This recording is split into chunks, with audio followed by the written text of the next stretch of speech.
Hello, everyone. I'm Mike Cannici, and welcome to another edition of Valley Sports Rewind. And I am honored we have two iconic legends here today, both coaches for the Ansonia football program, dating back to about 1972, I believe. Coach John Sponheimer, who we had a few months back. Coach, glad to have you on again. Mike, it's great to be here again, Mike. Yep. And also Bobby Lisi, who was also Ansonia's head coach during the 1984 and 1985 season. And Coach, pleasure to have you on today. Mike, thank you very much. You know, guys, one of the things I wanted to talk about is Derby is coming up next week. Big rivalry over the years in the Valley. Just real quick, give me like your memories of growing up with that rivalry. Well, Mike, for me, it's somewhat interesting because I lived in Derby. Right. And my aunt was a teacher at Derby High School. And I started going to Derby High School football games back in like 1956, 57, 58. 59 is the first year I can really remember the Ansonia Derby game. I was about 12 then. And whenever I went to an Ansonia Derby game from then on, I was rooting for Derby. I lived in Derby. Right. I grew up with Derby guys. Even though I went to Notre Dame High School, I was fortunate that we played a lot of night games, so I was able to go see Derby guys play in against the Ansonia, who were teammates of mine in the Little League and the Right. Biddy League, and so I certainly always rooted for them. I didn't really have a connection with the Ansonia then. But the first great Ansonia Derby game I can remember was actually a tie game. It was in 1961. Ansonia was number one in the state at the time. Right. Derby was a huge underdog, and I went to the game up at Nolan Field, and Derby ended up tying Ansonia 6-6, if I remember, in that game. And Right. The crowd was huge. It was just a great game, and I remember Ansonia was heartbroken over the tie, and Derby really thought they had won the game Right. by virtue of the tie. But certainly all through college and even while I was in law school, I was familiar with the Derby families. I knew many of them, Right. so it wasn't until I joined the Ansonia staff in 1972 that I actually started to be involved trying to help Ansonia win against Derby over all those, over the ensuing years. But it was strange turning my allegiance from Derby to Ansonia Right. at that time. Now, Bobby, if I'm not mistaken, you played in this game, correct? Yeah, I did, Mike. And, unfortunately, in 68 and 69 were my junior and senior years. And Right. Bill McAllister came over from Derby. Right. And in 1968, but Derby had some outstanding football teams. Right. In 69, they were number one, in the state. And back then, we knew I could probably still name the starting lineup for Derby. Right. But my first recollection, it's really interesting. John mentioned the coaching staff. I remember, watching Jack Hunt, Big Jack. Right. And that might have been the biggest offensive line we probably ever had. And Jim Del Volpe as the quarterback. I remember Right. watching them play. I mean, we used to walk across town. You'd never miss, an Ansonia Derby game. Right. Ever. But my first recollection probably was back in Derby. My cousin took me, and I remember watching Frankie Ishman Right. play, Great running back. play in Yeah. Derby, back in the late 50s, or was it the late 50s? But anyway, I do remember that. Right. But that definitely was my first recollection of Ansonia Derby games, and it just continues. Right. Now, let me ask you guys, back then, was the rivalry as big as it was, say, late 70s, early 80s, or might have been bigger, correct? I'll tell you, in the 70s and 80s, it was not unusual to see 4 or 5 deep around the fence. Right. Either whether it was a Saturday morning in Derby or it was, Saturday afternoon, in Ansonia. And then, of course, in Derby, you could, when you saw the hills that were, Right. that were lined with people, and even in Ansonia, the hills that were lined, you knew you had a great crowd. I mean, the autumn leaves were turning, as Right. they are now. It was a tremendous atmosphere. And I tell you, there were some tough kids on Right. both sides of the football. Right. I would think, Mike, that, like you said, starting really in the 70s, it was a great rivalry in the 60s, but sometimes the teams weren't that good. I mean, Right. in 62, 63, 64, Derby had not reached the pinnacle of its success when it became one of the top 10 teams traditionally Right. under Lou DiFilippo for years and years. And Ansonia was struggling sometimes with 500 teams, and then there were some down teams when Coach McAllister first got there. But starting, through the 70s when Derby was traditionally beating Ansonia up until 76, and then Ansonia went on its run, and we've been fortunate to be part of that run for so long. But the rivalry, I would say, really early 70s, especially the John Pagliaro versus Roger Rings games. The Derby ended up being number one in the state in 73, and then 74, 75. And then the playoffs started, and especially accentuated by us ending up playing Derby twice in 76 and in 82. And I thought the rivalry basically from 73 to 82, 83 was as strong as it's ever been. Right. The unique thing, too, is you've had people who have, I'll give you a good example. You had Coach Carbone. He coached at Derby for 5 years. Then he coached at Ansonia for a year. You had Coach McAllister, who was an assistant coach at Derby for 5 years, coached Derby for 1 year, then went back to Ansonia. And then you had Frankie Alou, who coached in Ansonia for years, played for Ansonia, and then he coached at Derby. So it was like back and forth. The rivalry was always right there. You had guys, sometimes in Ansonia, sometimes in Derby. It was really a unique time.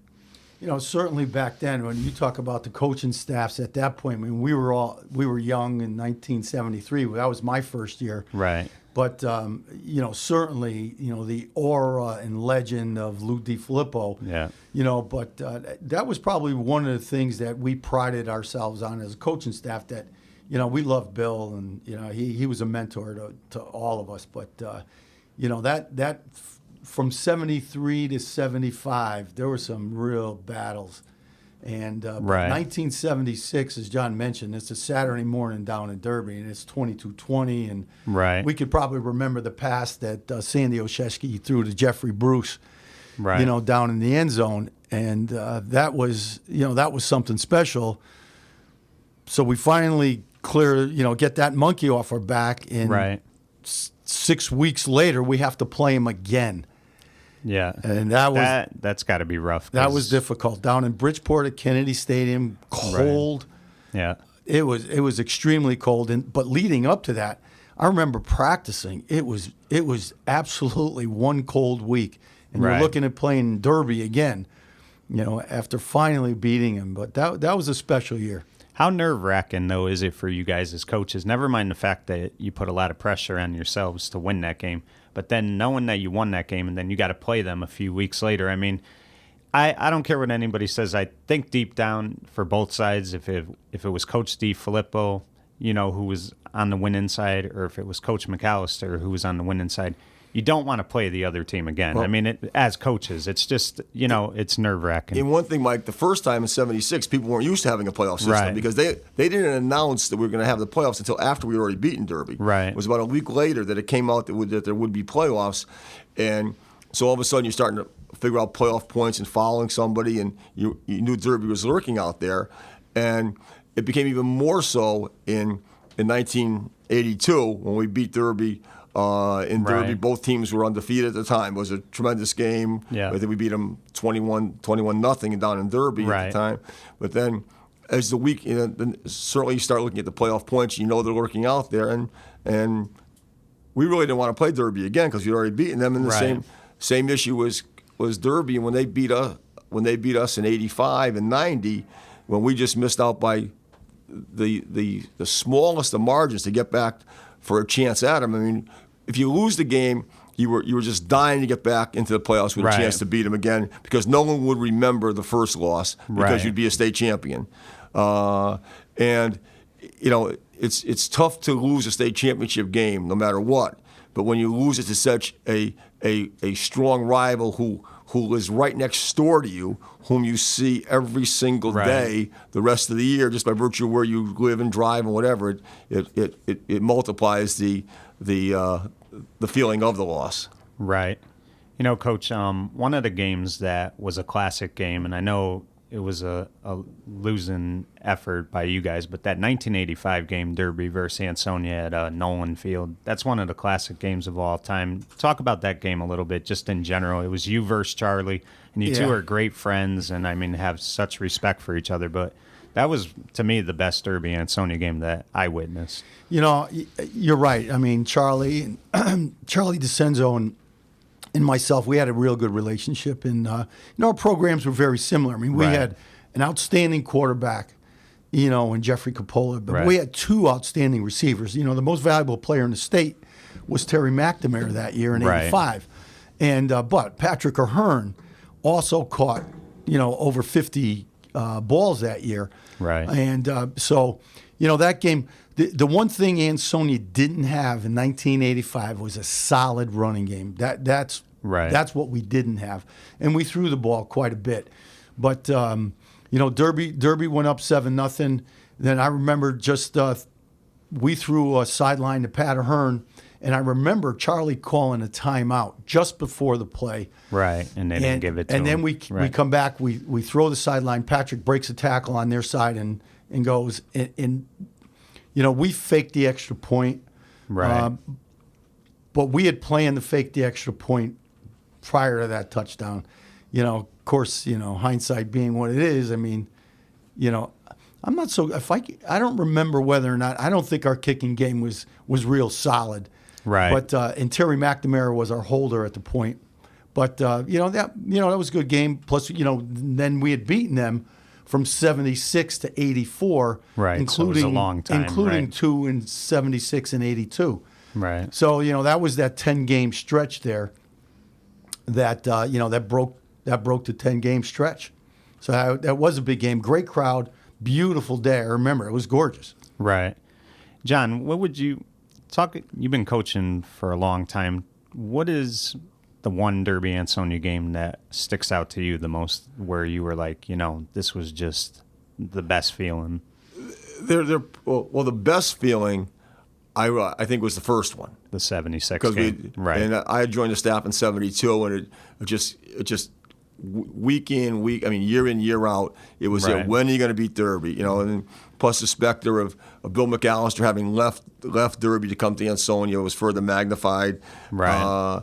And the bitter loss to Derby in 1973 when it was the Ings and Pagliaro game, and we had gone ahead in the fourth quarter, and we had the ball. Derby forced us to punt, and on the punt return, Derby ran it back, and one of our players had gotten hurt and came off the field. And I remember I was on the headset as Derby came out of the huddle. I was screaming, "We only have 10! We only have 10!" But Derby ran the play quickly before we had called a timeout.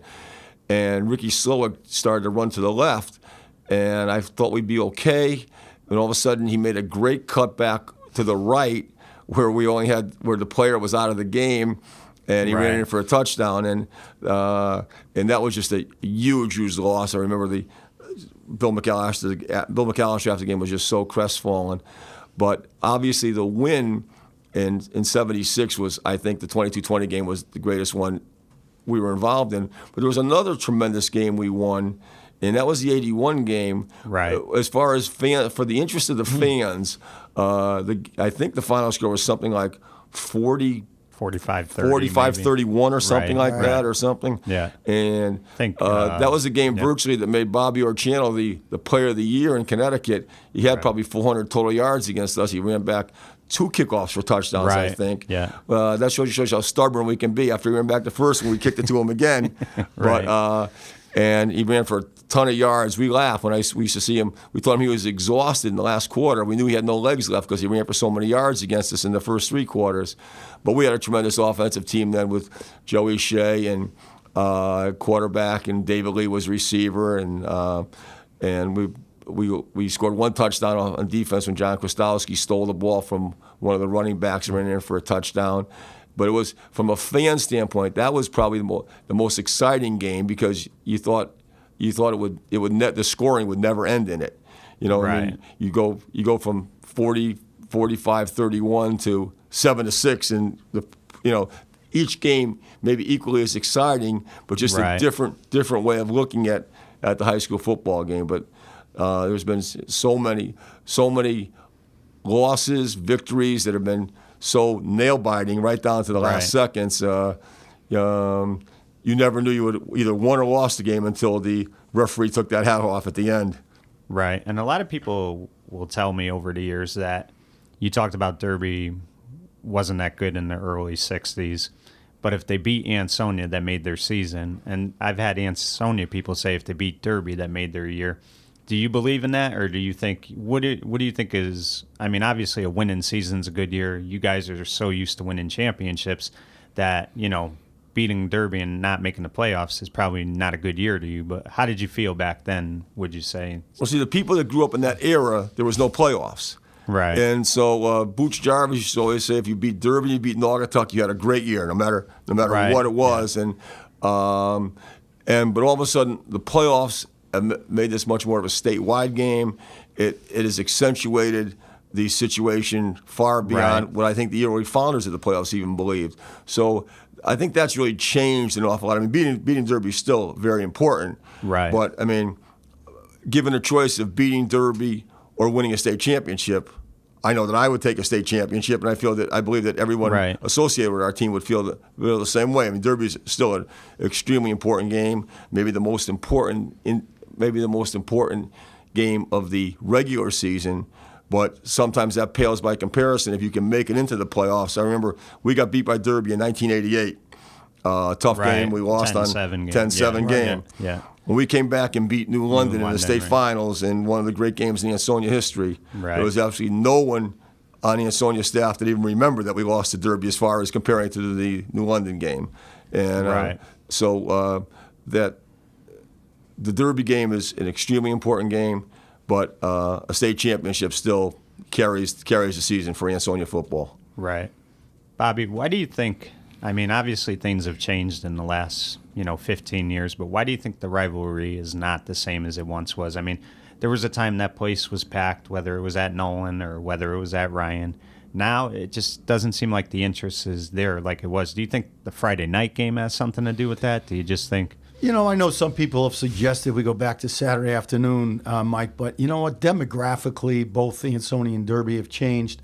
Right. There aren't a lot of, John talked about, the Slowics, but, family to generation to generation. Right. Those families have moved on, and those families in, places like Dutchess, but Vanetti's, they kept that rivalry going. Farrell's and American Brass. Don't forget, a lot of the fathers worked together in Farrell's and American Brass, who's betting on the game. And, getting out early. When Derby played 10:30 in the morning, it was difficult. But I tell you what, that's where the rivalry kept going, and really when it reached its height, was the American Brass and Farrell's guys that kept it going, and and the families from generation to generation, you lose that connection, and that connection is has been lost. So I think that has a lot to do with it. So I don't believe it matters when you play the game, what time or where. Right. We've seen the decline. I mean, you go to the attendance now in high school football is down. But for us as coaches, it's still the same. I mean, you talk about the preparation week. Yeah. I mean, back in when in the 70s and 80s, that used to start. We used to scout Naugatuck on a Saturday morning, and we'd have to drive back to play Derby. Oh man. That was the preparation for that game was a tough week on all our families. I remember that. One of the things when I talked to Ronnie Leno, when he said the couple times he beat Ansonia, he said it was more of relief than it was joy. I know you guys enjoy beating Derby, obviously, but you just talked about the preparation and how it drains you and stuff. Is it more relief sometimes than it is joy when you've had to prepare like you have the entire week? I mean, certainly, that for 24 hours, you're just loving it. And then you go watch the film and, that same feeling comes back because of all the preparation. So, but you know what? As you go on, there is relief. Right. Definitely. How do you guys, let's talk about the game coming up, against Derby this year. They're having a tough year. I believe they're 1-6. How do you guys as coaches keep your guys focused and not get into a tricky situation because, I don't think they would come in overconfident, but when you are undefeated and you're playing a team who's struggling to get wins, how do you keep them from losing focus? Well, I think one of the ways is obviously you try and convince them that Derby is not as bad as their record. They're playing to save their season in this game. Right. I think if you ask the Derby kids if you could beat Ansonia if we were undefeated, or if you could beat Shelton when they're undefeated, I think most of them would still rather beat Ansonia. I think there's still more of a connection to Ansonia rather than the school on the other side of the river, meaning the Housatonic River. So I think that we try and make sure that the kids are focused enough to realize that we're not good enough to just show up out there. If we don't play well and Derby plays well, they have a shot of beating us, no matter whether the record's 1-6 or 6-1. Right. So and again, because of the playoff situation, any loss can be devastating. So it's further complicated by the fact that to lose the Derby is something which no one in Ansonia wants to do. It could have playoff implications, and it certainly can have implications as far as you approach the rest of the season. So I think that they certainly understand the intensity of the rivalry. They know that we've had some success in the last number of years, and they want to continue that success. Right, exactly. Now, let's switch gears a little bit, Coach. As you said, you've been coaching since 1973. Coach Sponheimer has been coaching since 1972. Just talk to me about some of your favorite Ansonia teams that you've coached over the years that stand out to you.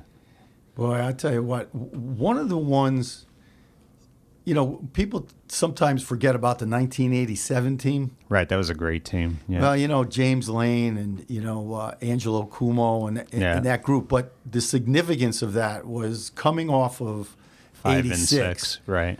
And we coached that team in the spring. Now, that was difficult. There was a new coaching staff, and at the end of the year, things changed, and Jack became the head coach, and Jim Delavolpe and myself, because John and Earl Stanley, they had stayed on. So, Shelton was a huge game. That's when we went for 2 game, right? Yeah, that was. But a great then game. We got to go play Derby, 3 weeks later. And that was a big game because not only did we beat Shelton, we went on to beat Derby. Right. And that was a very good Derby team too. Yeah. But it kind of reestablished the program. And okay, we're back, into in the right place where we should be. So I think 87, it's a team that's sometimes often overlooked. Right. But I think it was a special year because of all the things prior and what happened after that, especially as Jack as the head coach. I mean, it was just a great run. Was it tough to get them? I mean, how were they in spring practice that year? Because they had just come off that losing season. Now they have a new coaching staff, as you said. I mean, was it tough in the beginning, kind of getting them to buy into the system again, or did you pick up where you left off? I don't think it was difficult at all, Mike. We didn't change a lot from what we were doing. Right. So no, I don't think it was that difficult to do. Those kids were great kids. Right. It was pretty easy to do that with them. Right. Yeah, that 87 team was very good. And I believe that New London game was a 28-27 game. I mean, that was a classic playoff game, with that 87 team.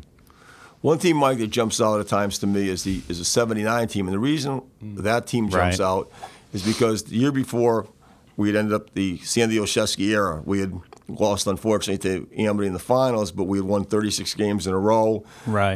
We had an outstanding senior class, 5 or 6 of whom had started as sophomores. They had never lost a game into the Amity game. And we were basically a senior-dominated team. We only had 3 starters back. We had 3 captains, one of whom had never even started a game for us as a junior. Right. So people thought the Ansonia era was over. Sandy was gone, and Ansonia was going to drop back to where they were into the, a good team but not a great team. And we had a great quarterback who sadly has passed away, named Joey Potter, who went on to be a Hall of Famer up in Brown. Right. And he was only going to be a first year quarterback. He came out as a junior, was a wide receiver, defensive back, and behind Joey Potter and Billy McAllister and Jeffrey Johnson, Timmy McNamara, who were all juniors, and David Grack, another junior, and seniors like seniors was Ray Roberts and Michael Pritchard, who was an all-state defensive end. We just kept getting better and better, and we lost to Seymour in the scrimmage, and that's when Edwin Essen first came on the scene, and so we wanted to get back and maybe have a chance of playing them, so we declared for Class M to play in the playoffs with a shot. We figured Seymour with Essen, no one would touch them, and basically, for the most part, that's how it was. And the season went on, and we beat Derby in a game where McNamara and David Lee made just some fantastic catches. Then we beat them 21-7, and then we played Naugatuck up in Naugatuck, and Joey Potter broke his collarbone in the first period, and we had Joey Shea, a young sophomore, come in at quarterback, and he was struggling a little bit and we were behind. So in the last quarter, last 10 minutes. We had Timmy McNamara play quarterback. He hadn't played quarterback since he was a backup quarterback on the freshman. And he rallied us to victory, and we went in and scored and won the game. And then we were going to play Seymour, as it turned out, in the playoff game. And virtually with Potter out and Edwin Essen playing so well, none of the pundits, none of the Valley fans gave Ansonia much of a chance at all. And we had meetings, and we decided we'd go back with Joey Shea at quarterback, and we needed Timmy to catch the ball. And we went in at halftime down 14-0, and people just figured Ansonia was dead. And maybe one of the greatest halves of football Ansonia's ever played since I've been a coach. We came out and outscored Seymour 28-0 in the second half. It was as good a win, maybe not with the significance of beating Derby the first time, but as good a win as I think we've ever had in this program. It was we stopped Edwin Essen, and we went on, and the joy after that game was something which I will never forget. Nobody really gave us a chance at halftime. We were in that halftime. We were almost like telling kids, just hang in there. Something's going to happen. Something's going to happen. You watch, and it did. And we came back, and as I said, to beat Seymour, to come back like that was a tremendous, tremendous game for all of us. Right, and that was really a great Ansonia run. I think from 76 till 84, they had won 7 out of 9 championships, which is just unheard of. I mean, that was really a big time for Ansonia football. Talk about your 84 team. It was your first team.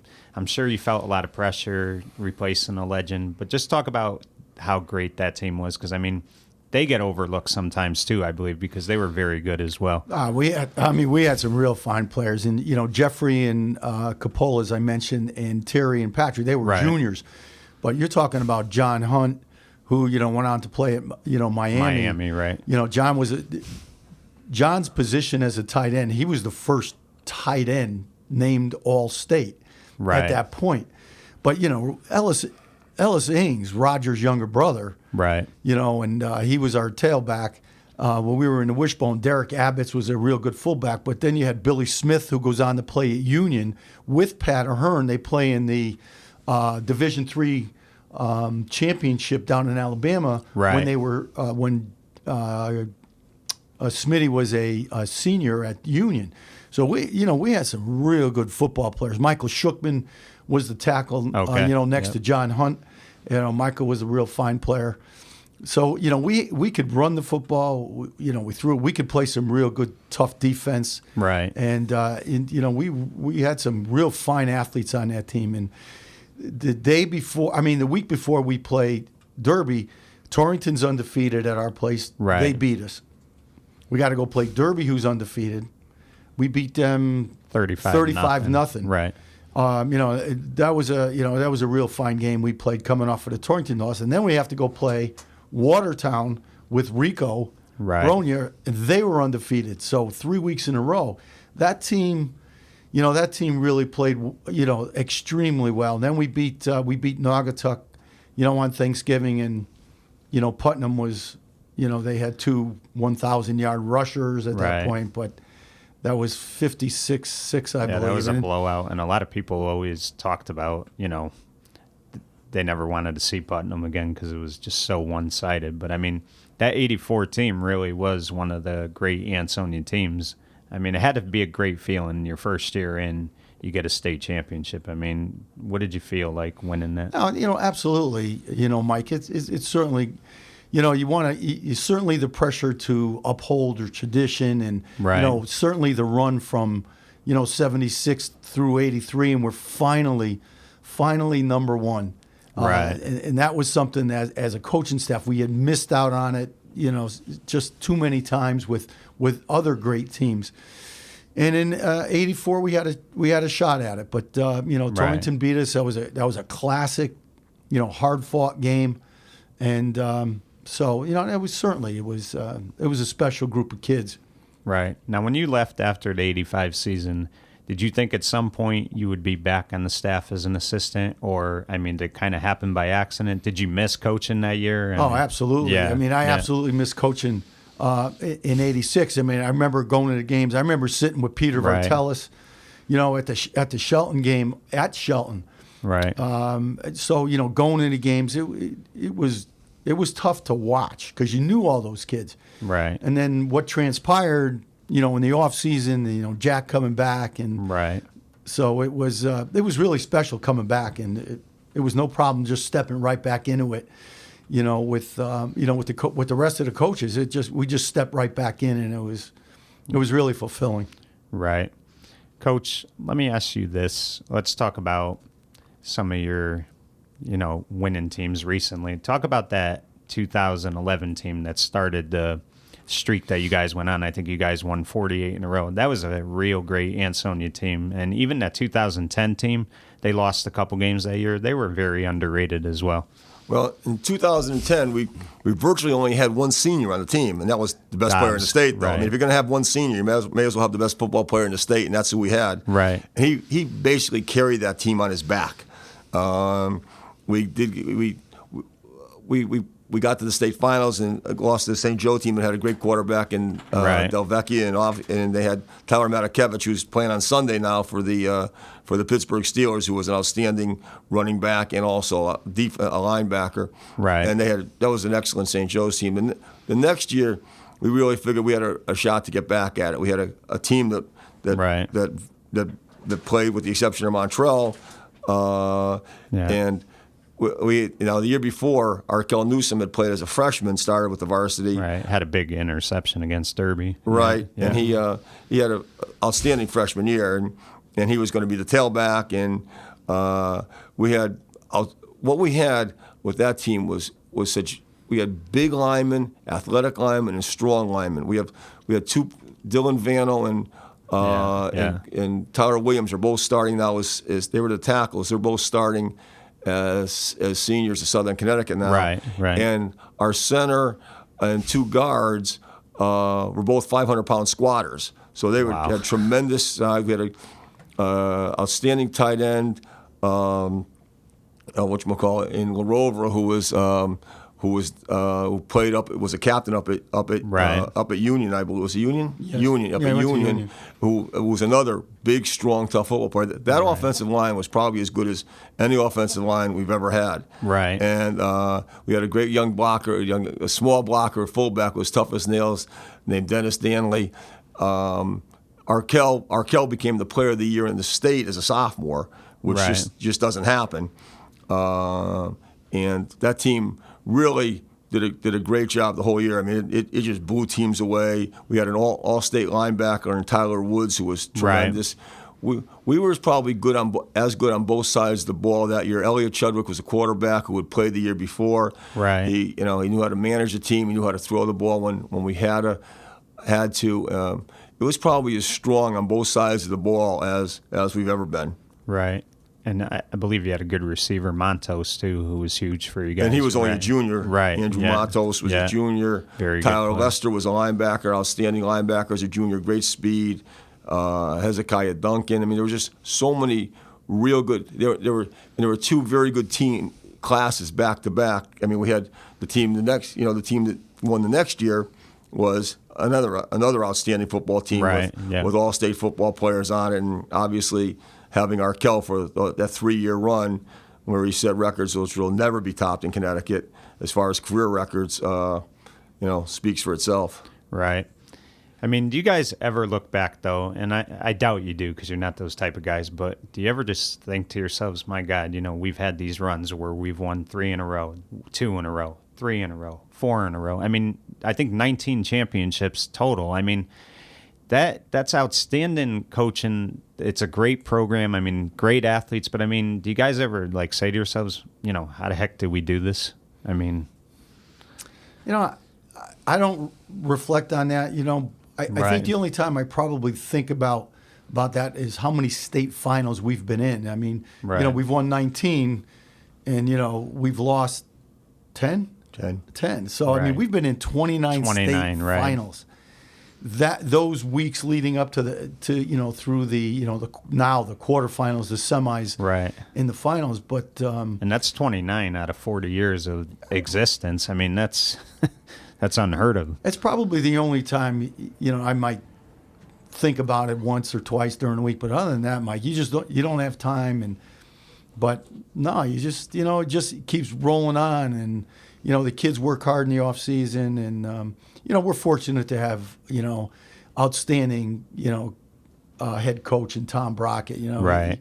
When Jack retired, it was just a no-brainer, and, that Tom would take over. So, he really works hard at it, and the kids respond just so well to Tom that, it makes our lives as assistant coaches a lot easier.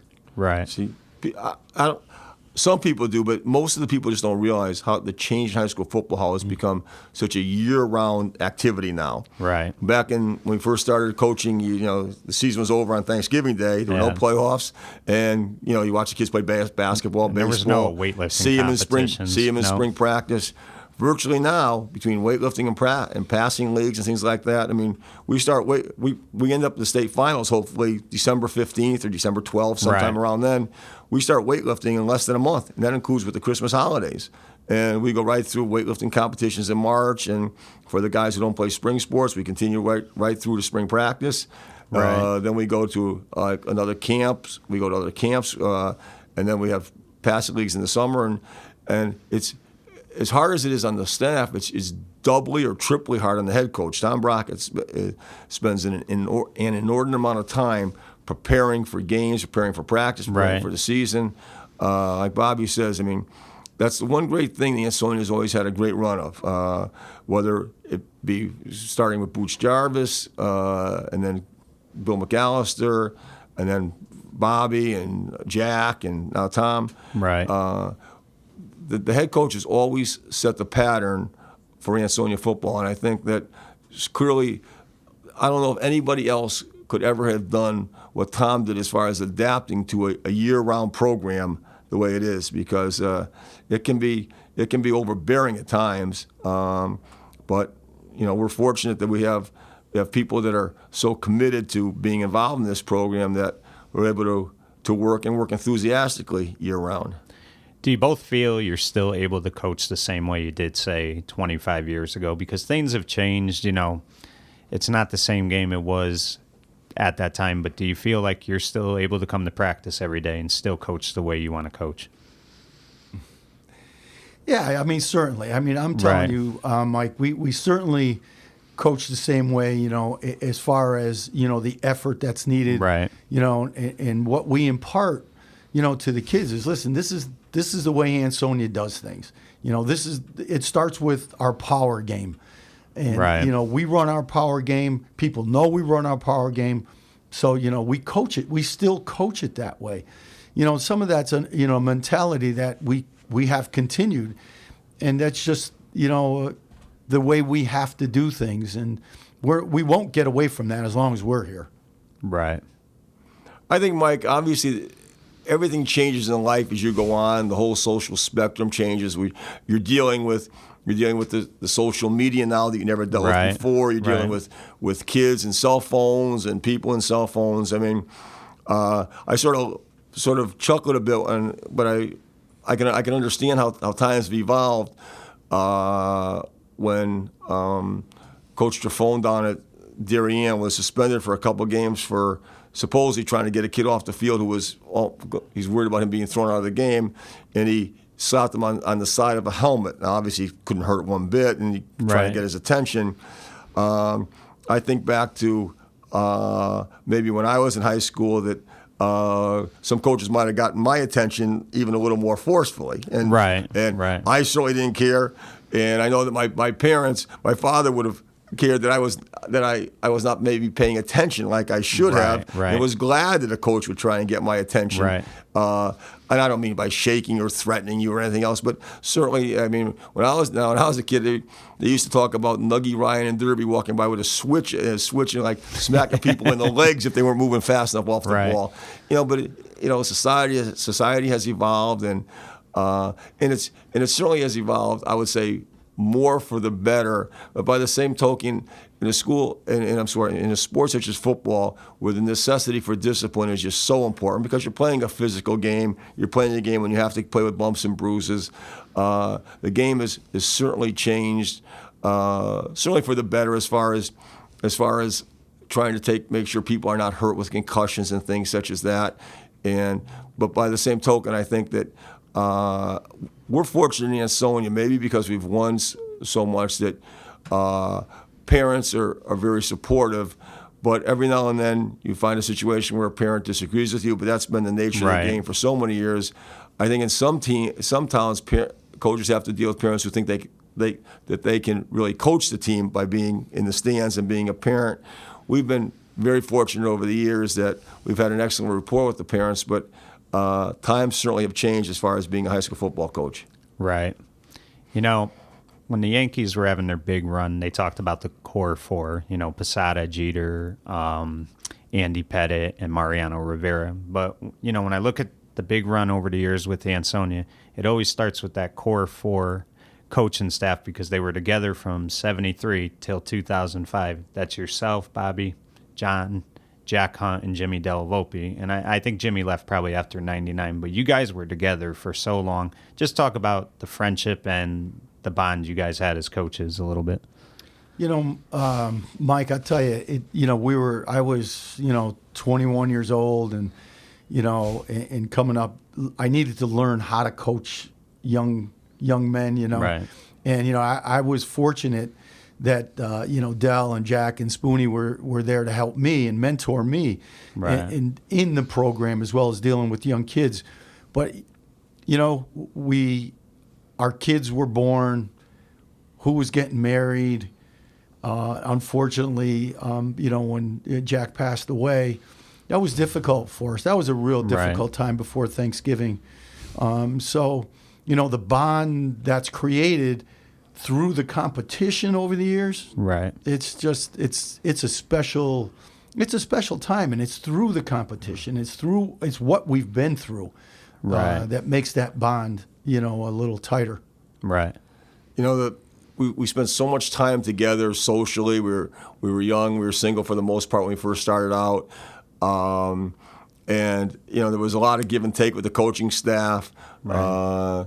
Del was famous for his one-liners, killing all of us, whether it be Jack, Bobby, or myself. And to this day, we sort of break it off a little on him, even when we see him. It's great to see him when he comes back, even stops by practice. But the four of us just have been through so much. The great losses, the bitter losses, the great wins, and then to get a chance to do it all under Bill McAllister, and to get a chance to do it all over again for the 19 years that Jack was there, as far as Bobby and I still being together.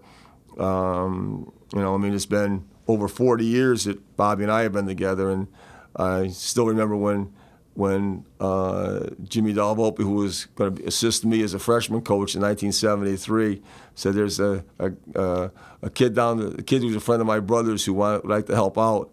I said, who is he? He says, Bobby Lisi. I says, I don't know him. Well, he said, Bobby. Del says, yeah, he's a good guy. He's probably be helpful. So in 1973, the freshman coaching staff was, because Jack had gone up to the varsity, was myself, Del, and Bobby, and that's the first time we got together and coached together. We had some great freshman wins even that year, and then Del went up to the varsity, and Bobby and I were together for 4 or 5 more years, and then Bobby went to the varsity, but we've literally been a band of brothers who lost. Our biggest brother was Jack.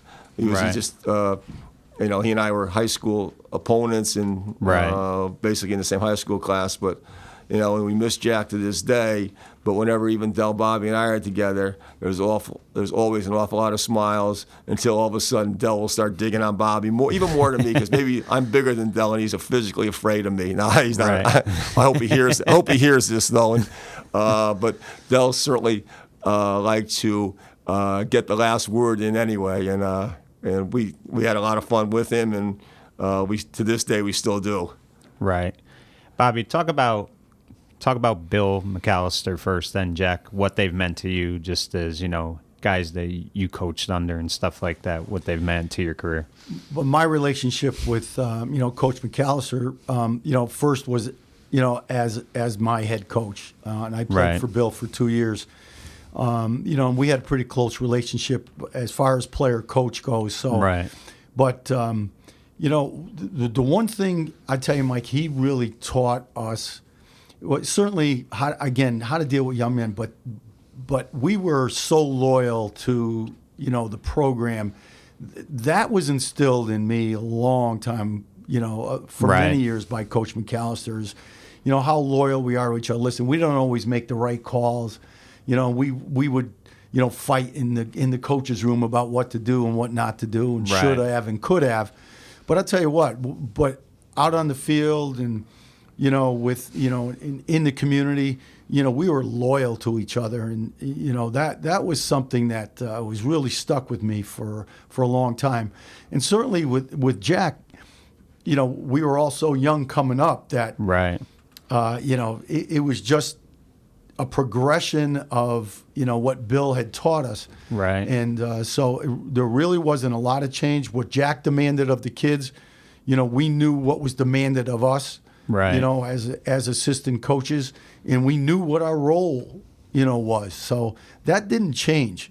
So that was, that's certainly something that, both Jack and certainly my relationship with Coach McAllister was very special. Right. And Coach, we talked about what Jack and Bill meant to you, but looking back on it all, just to have been able to coach with so many different guys. Now you're coaching with Coach Brockett. The drive to be there every day is still there, no matter how much time has passed. It absolutely is. Whether it's 45 years or 45 minutes, it still is the same as far as wanting to, have Ansonia be the best it can be, to have a chance for the kids to win every game, to win a state championship game, is something which drives us, and it will continue to drive us as long as we're together with Tom Brockett. And it was the same way with Jack and Bill, and even Bobby for his 2 years. Nothing changes. People change, but the goals of the program don't change. Right. I've seen sweatshirts that, and it's true. We didn't think of it. Tradition never graduates, and truly in Ansonia, we believe the tradition's been established by even those who came before us, but certainly through the last 4 decades, especially with the playoff system, that there is a tradition that when you walk on that field in September, your goal is to walk off with a state championship in December. It may not happen every year. It doesn't happen every year. But there's no goal which is more paramount than to be the best you can be throughout the season and to win at the end. And we certainly hope we give the kids that we coach that opportunity. For the most part, we have, and we hope to continue to do it in the same manner. Right. What's crazy? Whenever Ansonia has a down year, people tend to say, "Oh, this is the year we're going to knock them off. This is the year they're going to finally, fold. They're not going to be a good team." And yet again, people haven't predicted big things for this team. I don't even think they were ranked this year when the season started. And here you guys are again, I believe 7-0. You just ignore all that, right? And you tell your kids not to pay attention to that, because year in and year out, this program continues to be successful. I think the one thing that Tom does exceptionally well, and this is one of those teams, he keeps them humble. Right. And there is no doubt that if we don't work hard, we won't be successful. No one's going to give us anything. We have to earn it, And, Right. That's something that Tom has stressed with this team back at, in January, that's where it's going to start because we need to work hard. No one's going to give us anything. Right. Mention the 2010 team with, Montrell, and as John said, he carried us. I remember the play. It's at the end of the Derby game, and we score, and Montrell wants the football to go for two. It's that mentality Right. that Tom has instilled in this group that I want the ball, and he scored. We went for two. We made it. We beat Derby with that football team that was, a team just like the one you just described, Mike, that maybe was going to underachieve. Right. And thank God for Montreal we didn't. This group, you know what? We improve every week. Right. That's all we can ask of our kids. And, Tom keeps telling them that we're improving, and Right. get better. Right. Exactly. I certainly hope you're a prophet, Mike. When you said we're 7-0, we're only 6-0 yet. We have Seymour still, Right. but I will hopefully we can beat Seymour, and then we can make you the prophet at 7-0. But again, it's obviously it's the tradition, it's the work ethic, which is embodied by Tom Brockett and the rest of the people associated with the staff, and we're fortunate. We've added even some more people, some more outstanding athletes on this staff now. We have Shane Kingsley, who is Right. a former All-Stater in At football Woodland. and won 2 state Yeah. championships at Woodland. Yeah. Woodland.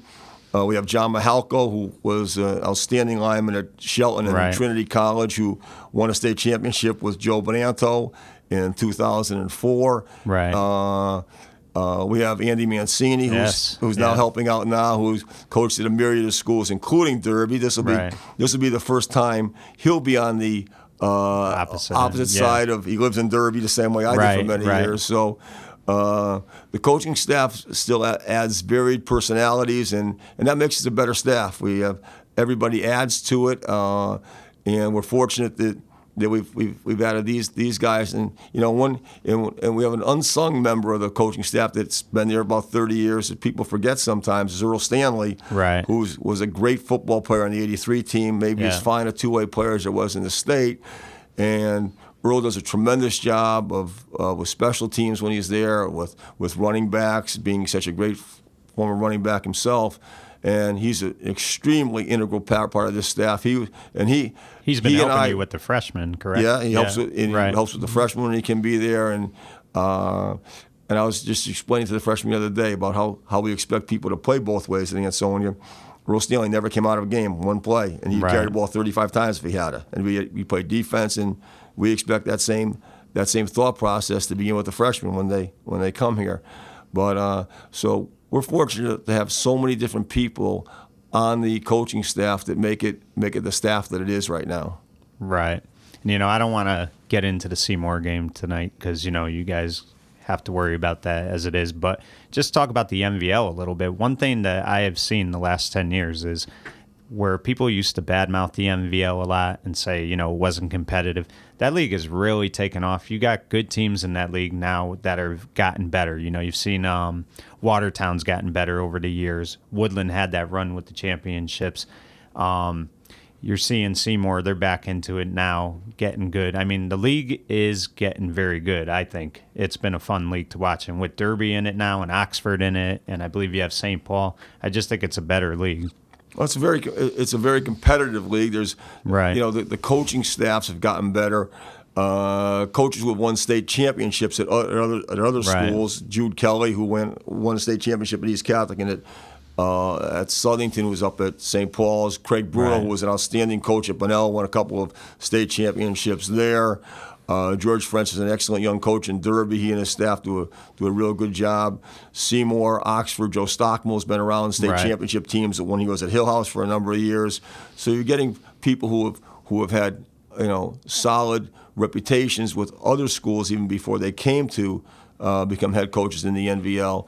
And and there's, again, the same year-round commitment that we're making, they're making. Right. They work just as hard as we do in the off-season. It's a total commitment. You'll see when we get into these NVL weightlifting meets, the number of people that are there for the other teams, the outstanding work they do in the off-season. So there's no place for any let-up. We know what we have to do, and if we don't, we'll be left in the starting gate by the other teams. Right. Bobby, what would you say has been the most rewarding thing to you in the 40-plus years you've been a coach? I mean, does one stand out? Oh, absolutely. It's the relationships that have been developed with the kids that have played for us.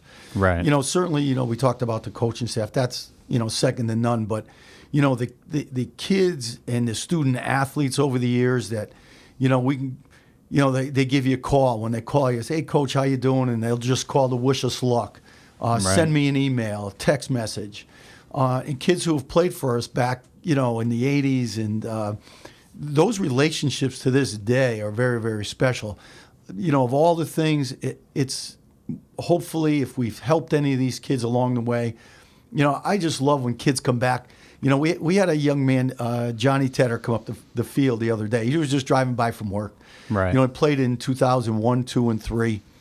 And, he was there. But when he comes out, but just, hugging him and, Johnny, how you doing? How's your wife? How are your kids? Those things are special. You can't put a price on those. And there's just so many of those relationships over, 40-plus years that, Mike, I'll tell you, that's what's really special. Right. And Coach, what would you say is the most? Obviously, somewhat similar.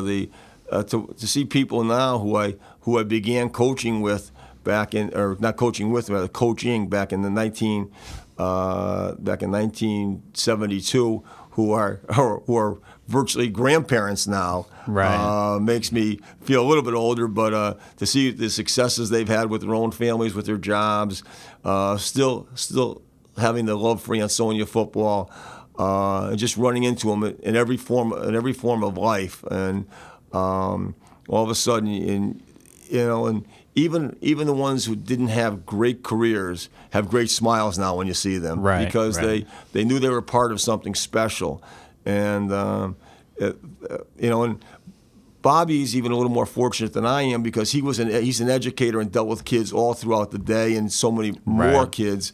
I just, being a lawyer, I just dealt with mostly the ones I would know for the football team. But even with that small segment, how fortunate that I am to have met so many over the years. There's thousands of, well, not quite thousands, but 900 people who were part of the Ansonia football program, whom I got to meet their families, and see their successes in life, and certainly the camaraderie with the coaching staffs and the battles we were in, whether we won or lost. Sometimes I think the losses made us closer than the wins, because as bad as a player feels, I don't think anybody feels as bad as a coach when you get beat, and especially when you've been successful. So it's been a myriad of opportunities for me as a person to be with some great people, whether they be coaches and or the players. Right, exactly. And as a Derby guy who grew up in Derby, was with the Derby program and things like that, I mean, your program is the best program in the state. I could say that. I have to give you all the credit in the world, because what you guys have done for 4 or 5 decades now is amazing. And I've said this many times, you could put them up against anybody if you want to put them up with great teams like those Yankee teams, whatever. You guys are the Yankees of, high school football, and what you've done these last 40 years is incredible, and I really do applaud you. And I want to thank you both for coming on today. Thank you, Mike. Thank you, Mike, for having us here, Mike. And that was Coach Bobby Lisi and Coach John Sponheimer. I'm Mike Cannici saying goodbye, everyone.